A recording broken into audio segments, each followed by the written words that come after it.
ചെറിയ ഇടവേളയ്ക്ക് ശേഷം കുവൈറ്റ് പാർലമെന്റിൽ വീണ്ടും കുറ്റവിചാരണയ്ക്ക് കളമൊരുങ്ങുന്നു. വിവിധ വകുപ്പ് തലങ്ങളിൽ നടക്കുന്ന സാമ്പത്തിക ക്രമക്കേടുകൾക്ക് പരിഹാരം കണ്ടെത്തിയില്ലെങ്കിൽ പ്രധാനമന്ത്രിക്കെതിരെ കുറ്റവിചാരണ പ്രമേയം കൊണ്ടുവരുമെന്ന് പാർലമെന്റ് അംഗം റിയാദ് അൽ അദസാനി മുന്നറിയിപ്പ് നൽകി.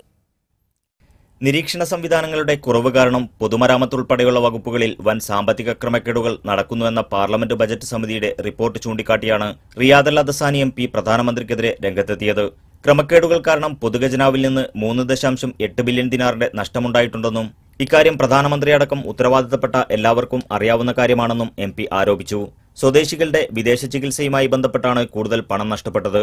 കൃത്യവിലോപം നടത്തിയവരെ നിയമത്തിന് മുന്നിൽ കൊണ്ടുവരാൻ സർക്കാർ തയ്യാറാകണം.